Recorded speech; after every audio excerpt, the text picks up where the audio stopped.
welcome to the Route Consultant Weekly Webinar. For those of you who are here for the first time, my name is Josh Gregory. I am the director of our consulting team here. For everybody else, for our regular attendees, welcome back to another week. We do have a special guest on the webinar today that I'll bring on a little bit later. And then at the end of it, for those who aren't aware, basically the format of this is we'll go through that, and then I will open up a dedicated Q&A at the end to kind of go through everything and open it up to ask as many questions as you guys want. I know some of you are brand new still, looking to figure out if this is the right space for you, and some of you have been here for 20, 30 years. This is for everybody. We do want to, hopefully we can help you learn some things today and give you some best practices from our experience as well. So that's before I get started, the only boring thing I have to do today is just read this quick disclaimer. So Route Consultant is not endorsed by and is not recommended by Federal Express Corporation, FedEx Ground, or Amazon.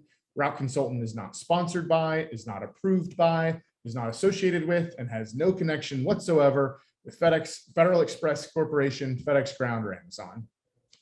All that means is that you're not going to hear anything non-public today, but we do hope that we can help you out and give you some useful information.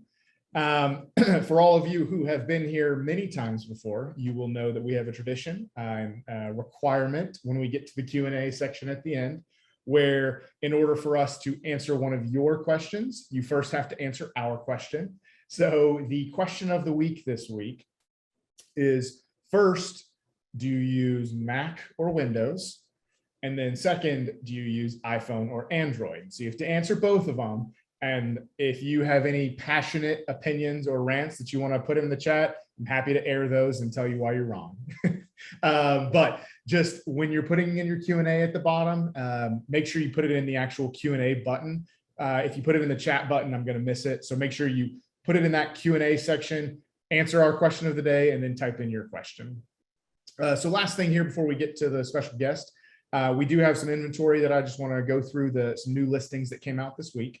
So we have a P&D in Southwestern Virginia. This is 9 routes selling for $324K. And this has 2 managers, 2 spare trucks. And so it's a pretty high growth territory too, if you're looking for that. The next one we have is out in Rhode Island. This is 14 routes for $590,000. This has a manager and 7 spare trucks and some spare drivers as well for contingency as we head into peak season. Next 2 are line haul. So first we have one out of Northeast Texas, 4 runs at 1.8 million. This is dedicated and unassigned, 16 spare tractors, so pretty large operation here.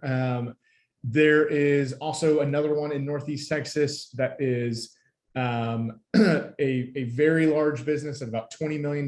So if you're looking at something at that size, reach out to the team for either of these for line haul. We can help with that. Those are all the new listings. Like I said, any of those, P&D or line haul, if you have any interest in any of those, reach out to us. We'll see what we can do.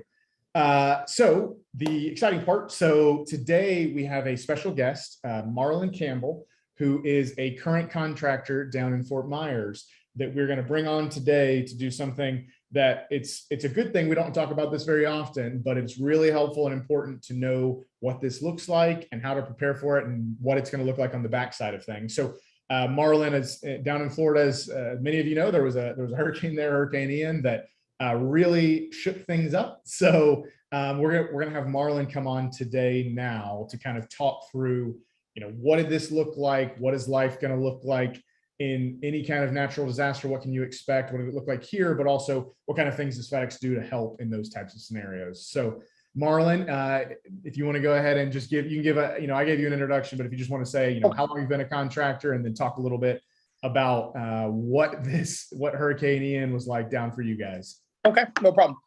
So I've been a contractor going on right now for about 2 years.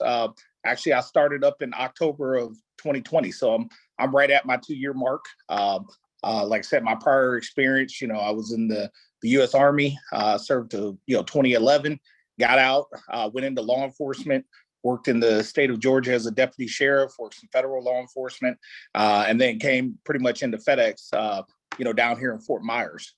Basically, kind of what we experienced a little bit with Hurricane Ian. Obviously it's a force that, like I said, I'm from Illinois. I've never been through a hurricane. So this was my first.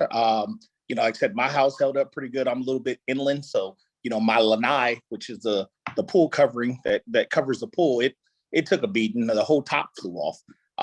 But I will say, the winds of up to about 150 miles an hour coming through here is a force that you probably would never ever see.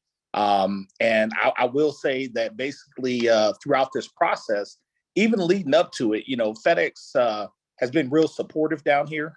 They've had some corporate, big shots come down and tour the area and things of that nature. Kind of leading up to the storm, which happened on Wednesday. I believe it was September 28th, I think it was. Basically, that Tuesday, we did go out, but we did, have people start coming back early. We kind of had people return back probably by 3:00 because the winds were going to start picking up. So we did make some deliveries on Tuesday. The work was called on Wednesday just due to the fact that, the storm was supposed to go up towards Tampa, and obviously somebody was in the path no matter what, but it got out of the Gulf, it passed the Keys, and it took a hard right directly into our backyard. I mean, it was a portion when the eye came over, we thought the hurricane was over, like, oh, this is not bad. You look out, the sun's out. Well, you're in the eye of the storm. I mean, you can literally see the walls of the storm. It's quiet. You got a little bit of rain, but then probably about 30 minutes later, all heck broke loose. I mean, trees were falling, mailboxes were flying. And like I said, there's some people, if you follow the news with Fort Myers Beach and Sanibel Island, the bridge collapsed. We do have contractors in our terminal, which they've lost their entire, like a whole zip code, basically. So obviously, I think FedEx is working with them on some things and, trying to help them out as far as that. But, we were down for 3 days. We were down Wednesday, Thursday, and Friday. And like I said, FedEx, the one thing they don't shy away from, if you present a safety thing, which this was them calling it. So, they called it Wednesday, Thursday, Friday. So it wasn't even us calling it, but, we were calling it also. On Wednesday, I sent a message to the senior manager, let him know that, hey, my guys aren't running on Thursday. And then as Thursday came, I sent a message Thursday and told them my guys aren't running on Friday either.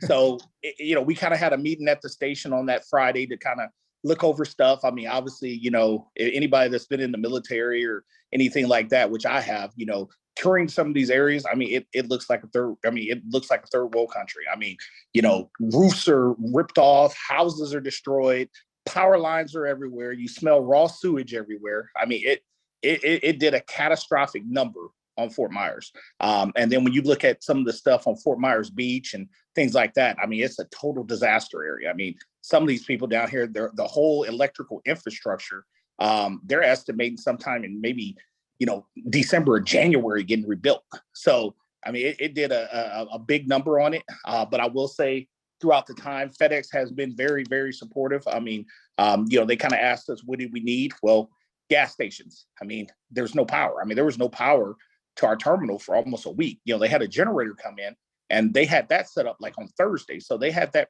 pretty quick. But what happened at the gas stations now, when you have no power, you can't pump gas. When the gas stations start coming online, you start looking at about a 6 to 7 hour wait just to get fuel, and then they'll run out. So it became an issue where you're driving all over just to find fuel. So obviously everybody knows, our trucks, they guzzle a lot of gas. So if you don't have fuel, you can't run. So FedEx contracted with a couple tanker trucks to come down, and we did refueling operations right at our terminal. There was a cost for contractors. I mean, we paid about $3.14 a gallon for gas. I don't remember the actual diesel cost, but it was fair market to what it is down here. But the other thing they did for employees, both of FedEx and the contractor drivers, they allotted 5 gallons of free gasoline every day, in the morning and in the afternoon for drivers to come get fuel so they can get to work. Because other than that, you'll be stuck in a 5-6 hour line. So they did allot that for a little bit. That's now back open. I mean, the gas stations are kind of up and running now with no delays at the gas station.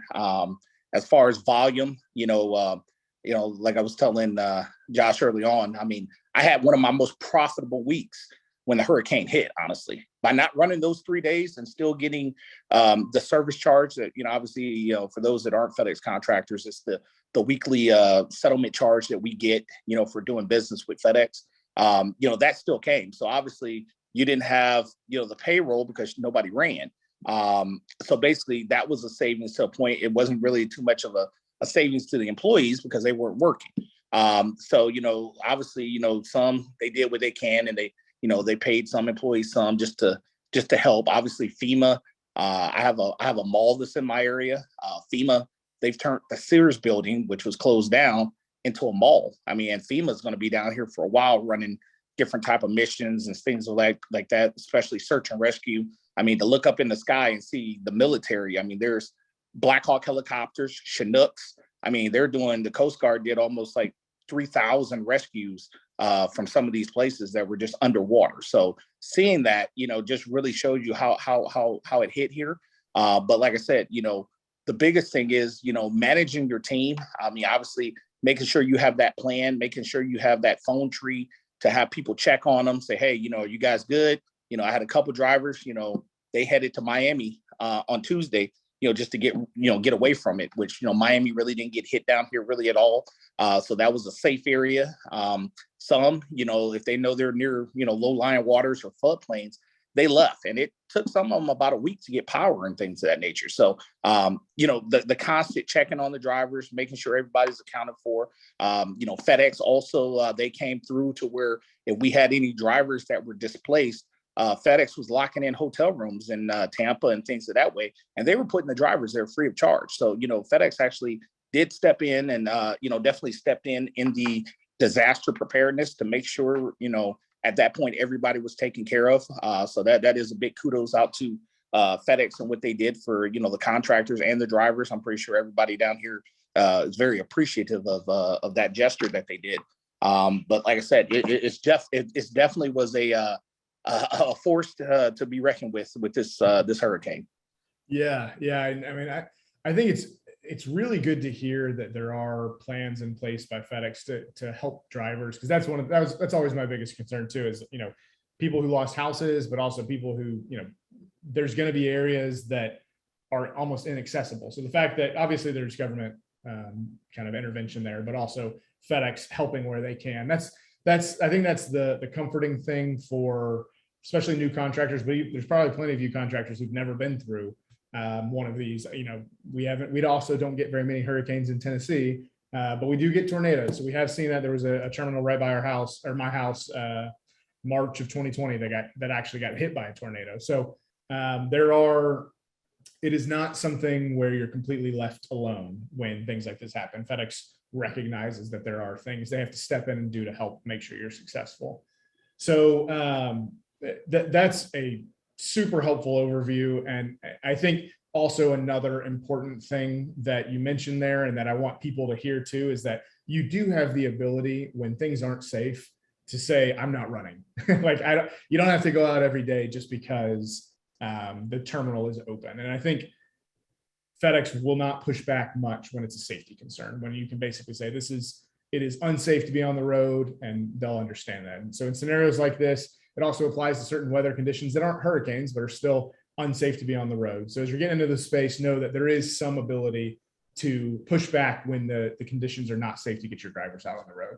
Yeah, and right now we're completely current on volume. They did allow, and like I said, if they allowed us to operate like this, I don't think anybody would complain, because what they allowed us to do was to set up work areas to areas. Obviously, they're not passable. You can't get through. I'm still running areas that aren't passable. My drivers can't get through, but most of the volume has been caught up. So what they allowed us to do is, okay, you might get inundated with a crap load of stuff. Well, you might have drivers out, you might have some areas you can't service. Well, what they did, they allowed us to use that work area. So it didn't bog down the belt in the morning. It sent it back to the closure area to where you're monitoring it every day. They just don't want you to get lazy and just send your whole CSA back there and not do anything. But, long as you kept an eye on it and did that, they allowed you to service your area the way you needed to service it, to where, again, you're not sending everything there the whole week, but if you couldn't get this out because there's just so many packages, people start ordering generators, people start ordering mattresses and all this other stuff, chainsaws, water heaters. I mean, we're delivering all that stuff now. So, when it gets bulked down, I mean, they allowed us to move a lot of it so that we can shift it to the next day. But doing that, and then we had RTS trailers, stuff that are, stuff that's not going to open anytime soon. I mean, it's the call of the AO to make that call to send it back, because what happens is when you do send that back, you're not going to get paid for that, because it's going to get, if it's sent back to you, you will. But if you send 30 boxes, back to the sender, you're not going to get paid till they send it back. But they have to do that. Other than that, your warehouse will just turn into a storage house. And that's one thing, especially with HelloFresh and a lot of these food things. I mean, you don't want to be smelling, spoiled salami in the terminal for a week, because it's not fun at all. But like I said, we, to even hit on that, they ordered showers. They had urinals and everything like that at the terminal. Bottled water, pallets of water, they were giving that out free to the drivers every day. Bags of ice.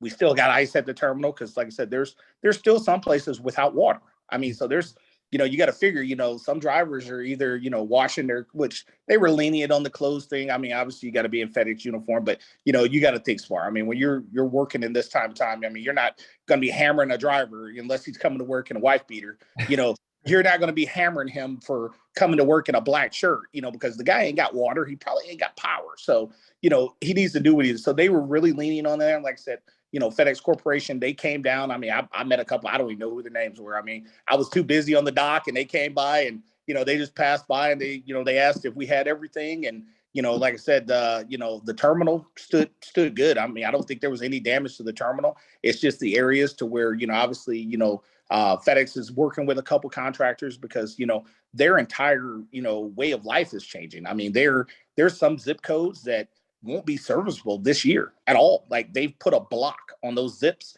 to where, it might be 600-700 stops a day. They're not getting packages anymore anytime soon for at least 4 to 5 months sometimes. So, that's something that, you kind of have to look for. And obviously, you just have to get with FedEx or your business development rep if you have questions for that. But like I said, overall, weathering this storm, obviously having a good either BC or AO on the ground to kind of see that. Like I said, I was at the terminal every day. I had chainsaws on some of my routes, cutting these big trees that I knew my truck wasn't gonna get down, because here's a freaking tree. I mean, I almost broke my chainsaw on one of them. So I mean, you just got to have that type of mentality. Like I said, I've had contractors reach out from Tampa and stuff like that to say if we needed help. I mean, the issue really wasn't a help in delivering. It was just you couldn't get to the stop. So there was really nothing somebody could do. I know some contractors sent a whole bunch of care packages and stuff like that. But like I said, other than just getting the stuff cleared up, that's the only thing we needed to do, and we had to wait on the city with a lot of that. Yeah, there's going out of your way with the chainsaw is more than I would expect most people to do. So there's only so much. Hey, you got to get down that route. There's a big tree laying there. There's a what is it? A palm tree laying in the middle of the road. And actually, it was a couple. There were some boats, but I couldn't help it. There was a boat in the middle of the street. So I mean, I couldn't move that boat. So I mean, it just had to. That has to stay there. Yeah, there's only so much you can do. Yeah. Yeah, there was some crazy stuff. I mean, you'd be surprised. There was, down here in this area, some pretty affluent areas. You had Ferraris, you had Bentleys. I mean, I don't know why they didn't take those bad boys to high ground. Get out of there. Yeah. They had an insurance claim. I don't know, but it was definitely in the drink. So I don't know what to tell them. So. Perfect. Okay. So we're going to open up the Q&A now. So you can ask questions to Marlin. You can ask questions to me. It could be about anything. Reminder for everybody is, what do you use, either Mac or Windows? And then is it iPhone or Android? So Marlin, you answer first, I'll answer, and then we'll go to the Q&A. Okay. I'll probably say Mac. I switched to Mac and the iPhone. Usually when I think the iPhone first came out, I can't remember, it's probably 10, 15 years ago, probably.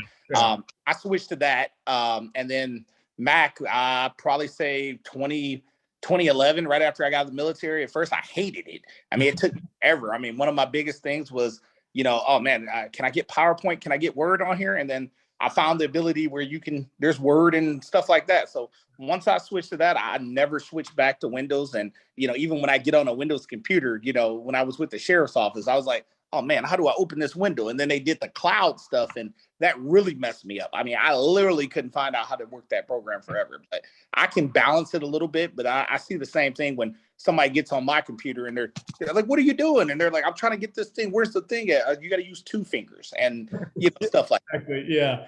Oh man. Yeah. I'm the same way. I'm Mac and iPhone. I've been that way for at least 10, 15 years. And it's it's one of those things too, where it's too hard to switch now. I know where everything is on both of them. They talk to each other. I can't switch now. So I'm in it.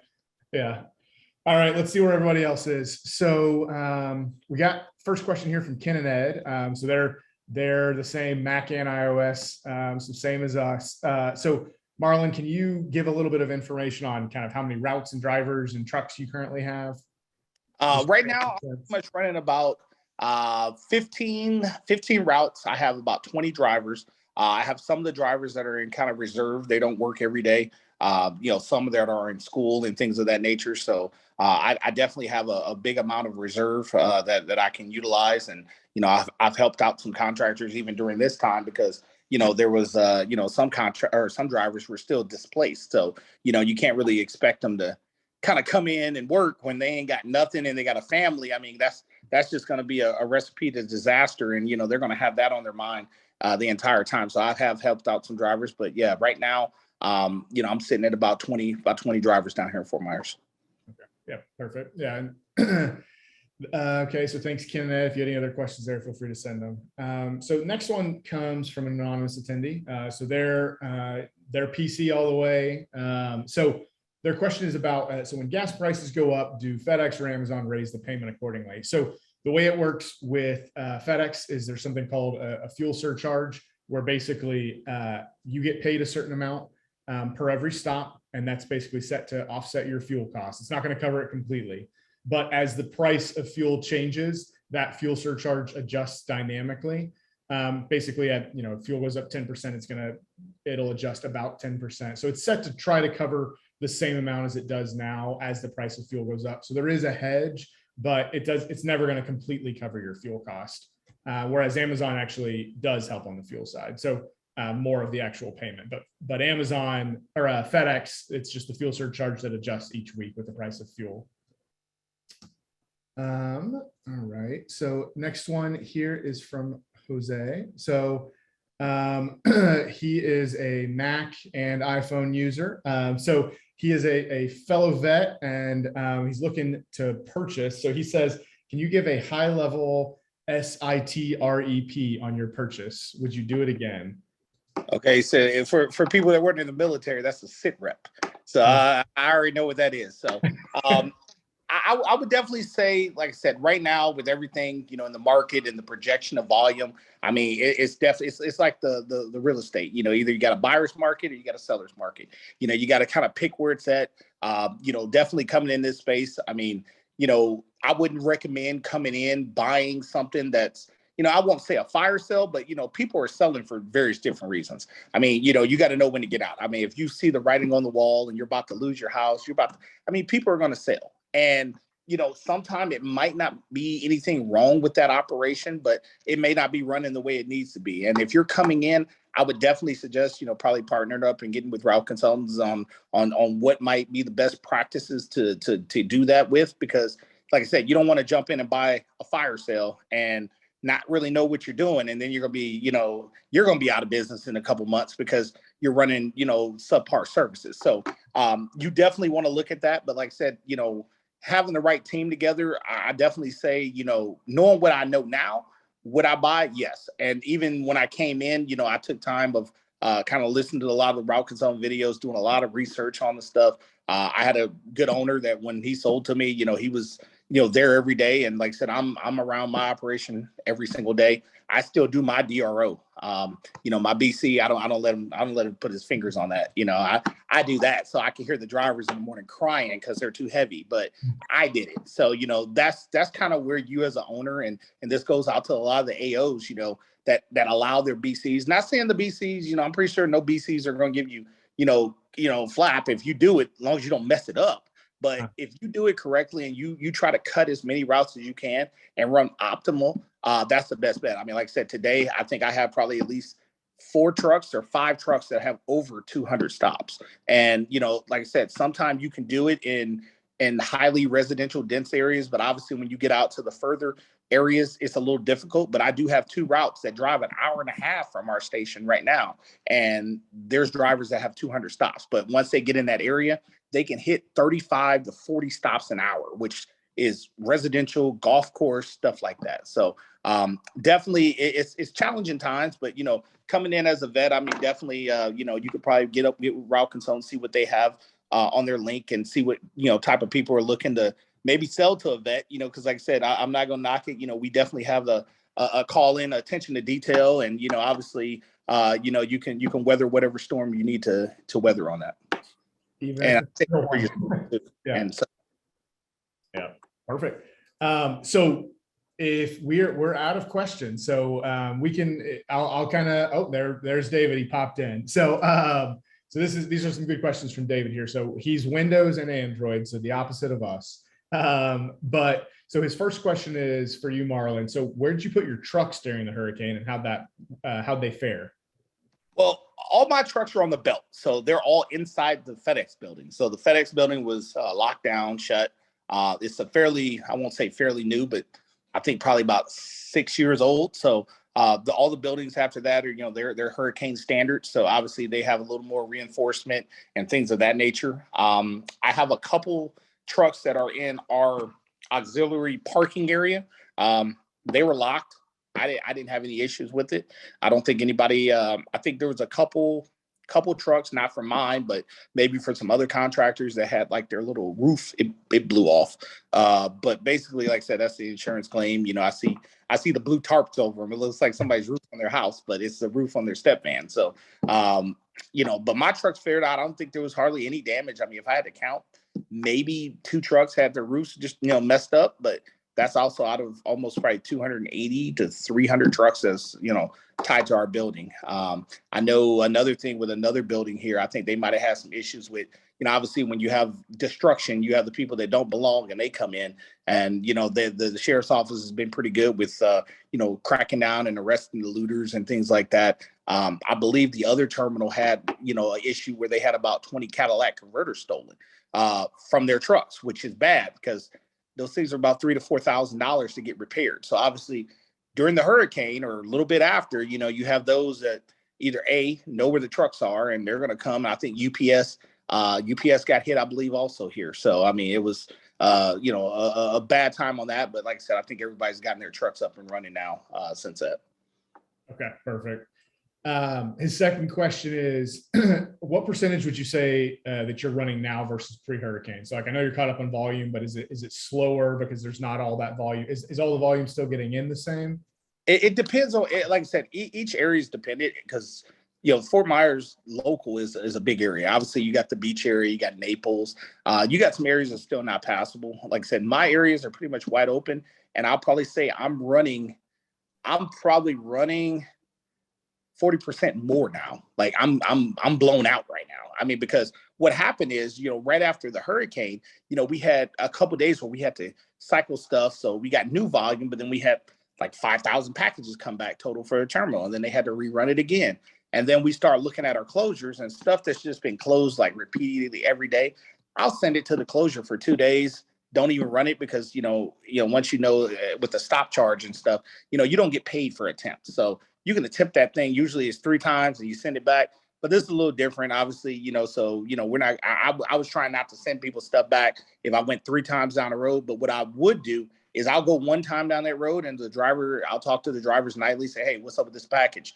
Oh, there's tree lines down. Okay, well, I'm not sending it out tomorrow. I'll wait 2 days, send it through the closure, and then I'll push it back out. And then it disappears because it got delivered. So you guys got to manage your stuff, because if you let that stuff flow through every day, I mean, you're going to waste time and you're going to waste gas going to these stops where, the stuff's closed. I mean, it's not even open. Like the mall, I sent my mall route, which I have 1 truck that does the mall. He does about 60 stops there, and his truck's usually blown out every day. So that whole mall went to the closure for a week.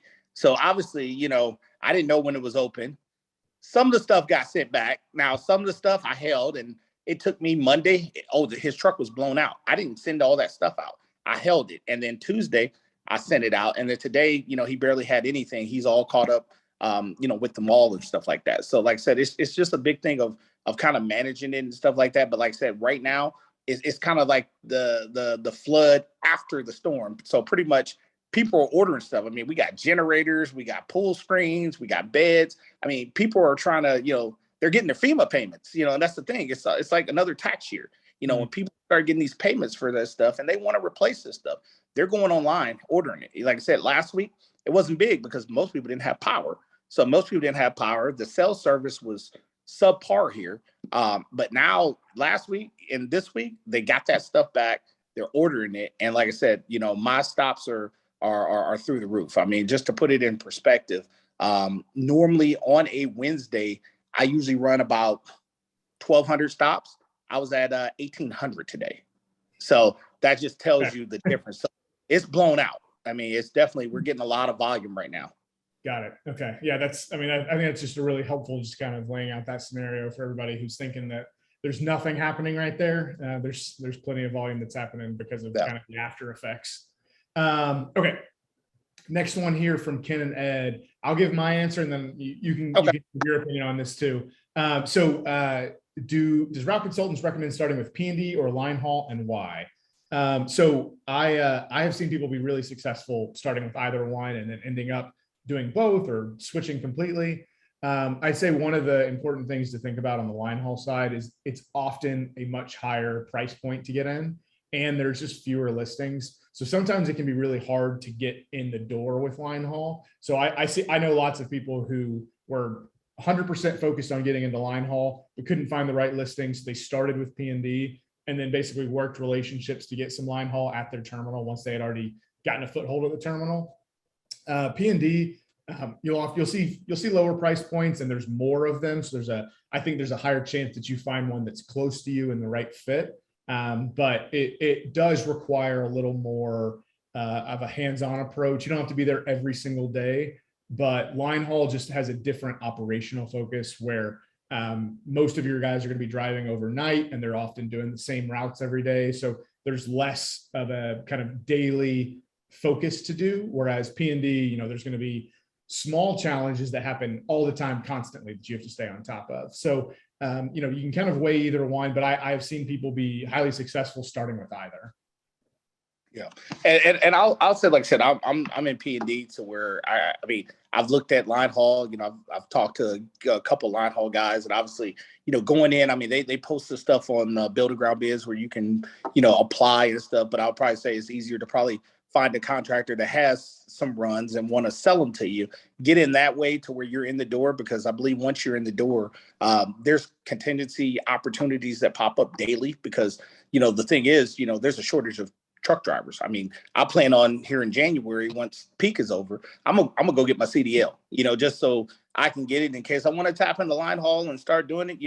Like you said, you don't have to be there every day, but for me and kind of way I see things, I can't just sit at home. I mean, I got to go there. I got to be at the terminal, and I can see what is, probably right after this webinar, I'm going back to the terminal, just so I can see what's going on. I check this stuff. I mean, I have BCs that do that. I have a BC that comes in the morning at 3 a.m., so I don't expect him to go to the terminal at 7 o'clock because, he goes home. I don't expect my BCs to do DRO because I do it. So I'm more of a hands-on type of person. So, like I said, if as an owner coming in, you never want to have another BC just, have everything into your business. You need to learn how to do it yourself. You need to learn how to do DRO. You need to learn how to, like, I went to the certified, training course to where, I train my drivers on how I want them to drive in my business, so therefore, there's no ifs, ands, or buts. If I send a lead driver and he decides, which people can, he decides he wants to put in his 2 weeks notice and leave. Well,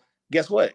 If you put that all on him, he could possibly go on to another contractor with your $2,800 that cost you for the certified training. And, so I kind of went through there. I was an instructor in the military. I was an instructor in law enforcement. So I have no problems, training my drivers the way that I want them to represent my business and drive. And like I said, if coming in as a new owner, if you grasp that opportunity, then you shouldn't have an issue. If you're there every day and you can catch those shortfalls, obviously making sure the drivers are checking oil, things of that nature, because, these are your vehicles. If a driver don't put oil in the thing for 2 weeks and it's low for whatever reason, he blows that engine, you're the one paying for that. I mean, because normally the driver ain't gonna have enough money to fix a $10,000 engine. So that's just something you want to take into consideration and just take control of your business and do it that way. 100%. Yeah. This is a quick follow-up question from David. How many BCs do you have? Right now I have two. Oh, and then a quick clarification for a couple people. BC is business contact. It's also just basically a manager, in simple terms. And then DRO, dynamic route optimization. It's the tool that you use to set the routes that you were going to run for the next day, and you'll go in and plan it at night. So that's what he was talking about, is that it's a thing. Some contractors will have their BCs do that each night, and some will do it themselves to kind of make sure that it's being done as optimally as possible. I find a lot of times that managers can sometimes prioritize making sure that everything is serviced, and that's kind of their concern, is that there's no issues, whereas owners are more so thinking about kind of optimal financials and what that means for the bottom line. And so they're willing to go a little bit extra and push their drivers more. But, there's some BCs who will have the right mindset, and you can incentivize around it too. All right. Next one here. Oh, this is a quick one from Kenneth again. Do all P&D routes include pickups? I'd say 99% of them do, at least a few. There may be a few one-offs that don't, but the vast majority is at least include some pickups in their territories. Yeah, kind of what they're doing now. They have what's called a thing called, obviously you have HD and you have ground only. They've kind of gotten away from that under what's called overlap. They're requiring contractors to overlap. Basically, in our market, I have two areas that are not overlapped. Basically, I'm the ground contractor in there, and that eats off of an HD contractor. So the HD usually is similar to, like, I would say, home delivery, Amazon type stuff. They too much don't get big pickups. Usually it's pickups in residential areas. The ground contractors are the ones that deliver to Home Depot, Lowe's, and bigger things like that. So we grasp more of the pickups.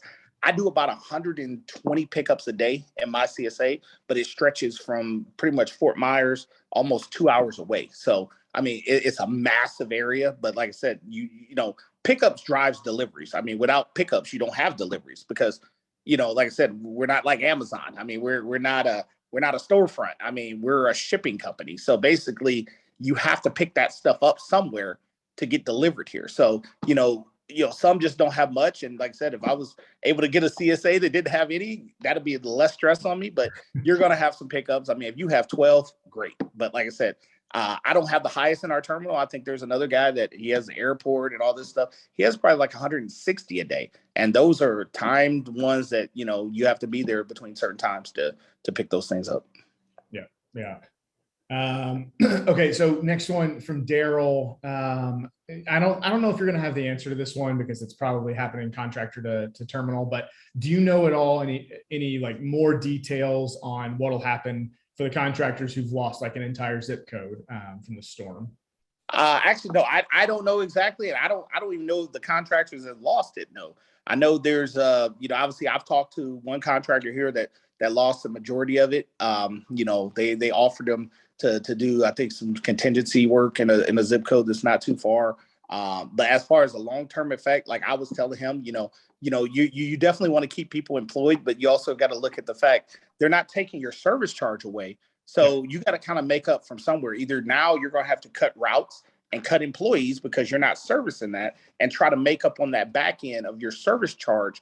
You're still getting paid that. We'll throw out $10,000 for example. FedEx pays you $10,000 a week to service your area, not including all the stuff you make on your deliveries and all that stuff. So, if they're paying me $10,000 to service my complete area, and say I lose a whole zip code, which might be 5 trucks. Well, obviously, there's methods, and I've talked to the contractor that you can use to where if they're good employees and you don't want to lose them, your area will come back. You just don't know when. I mean, there's contractors right now that are hurting for drivers. Loan those drivers out to a good contractor, the one that won't abuse them, and he can use them. And then, hey, just say, we'll get back with you in January or February, and I'll take my drivers back. And, just keep them working, do that. But as you cut down on your stuff, you're also saving the payroll, the workman's comp, the fuel. So you can kind of make up a little bit, but each area is different. Like I said, I didn't lose anything on mine as far as the service area, so I can't really comment on that. But I mean, like I said, there's some areas where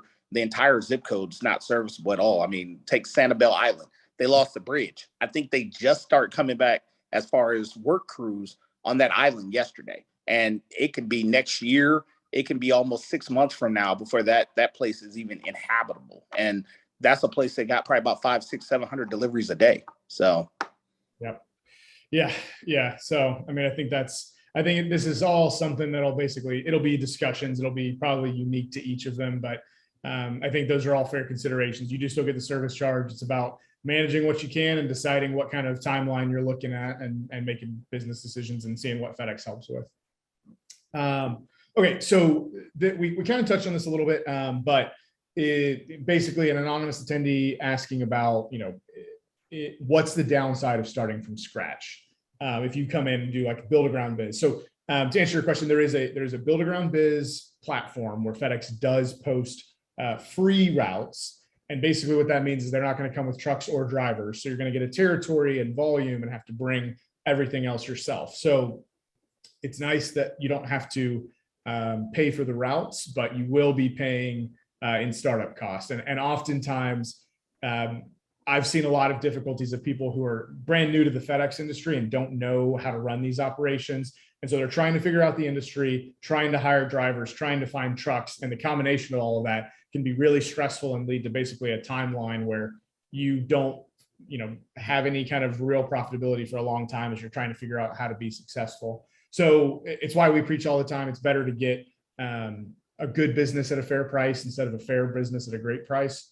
Because it's basically, you will pay for the fact that you don't have somebody who's on your side walking you through it, who's not when you buy from a contractor, they're usually there as a transition support. There's employees in place who know how to run the routes, managers who know how to do the routes.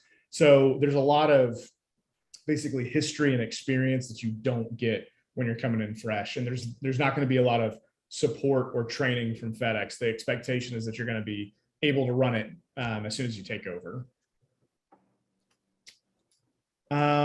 Okay, so we're coming up on the end of time, so I'm going to do just this last question here from Raj. This question for you, Marlin. So when you took over the business, did you keep the same BC? How'd you evaluate that? How'd you go through that thought process? Actually, the thing when I took over my business, it had no BC. No.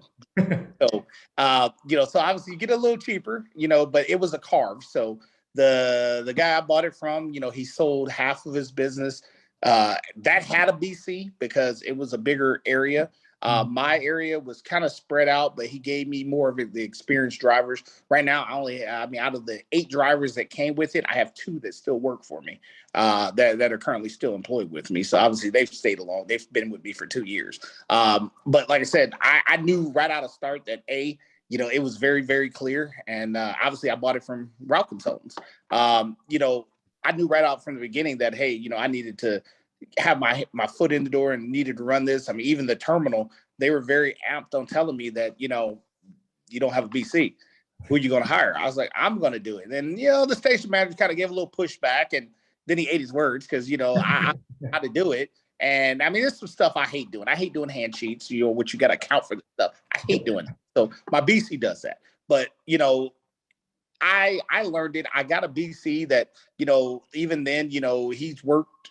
I think he's been FedEx about 17 years as a BC. So, he's jumped around from different contractors, but, each fit, his father was in the military. So, basically he had that structure that, working for somebody else, he liked the fact that, I was there all day and, I'm ready to break my foot off in somebody's butt. So, he loved that, and, trucks don't leave early until I say so, other than that, I'll take your keys and you won't go till I come and pass your keys around. So, he liked that. So, he's been with me for almost about 1.5 years now. And like I said, he's told me it's been the best contractor in 17 years, but I don't know. I think he's trying to butter me up. But like I said, it's definitely been a fun ride. And like I said, it has its up and downs. I know everybody's been following, the media with the stocks and stuff like that, and everything, about stuff can be better. And yeah, it could be better. But like I said, right now, we're leading into peak season. I mean, obviously, if you guys been following this stuff with the projections and stuff like that for volume, I'll just say, basically just look at that, tailor that to what you can run in your organization. If peak season, if you hit X amount last year, plan for that. I mean, don't go over your head and shoot for the skies and go get a whole bunch of rental trucks and stuff like that. Because my plan this year, I had 5 rental trucks last year. I used about 2 of them. This year, I'm not getting any. So I can run what I got right now. And honestly, my peak projections that they gave me, I'm over that right now, just with the surge. Like I said, nobody was expecting a hurricane to come in here. So like I said, some areas are getting high volume, some areas are getting low volume. I mean, it just really depends on where you're located in this area. So. Perfect. All right. Well, again, thanks so much, Marlin, for coming out and kind of sharing the story, helping people understand it. So really always appreciate having you on here. It's always a good time. Pleasure. Perfect. Okay. Well, for everybody else, thank you so much for attending this week. We will look forward to seeing you guys next week.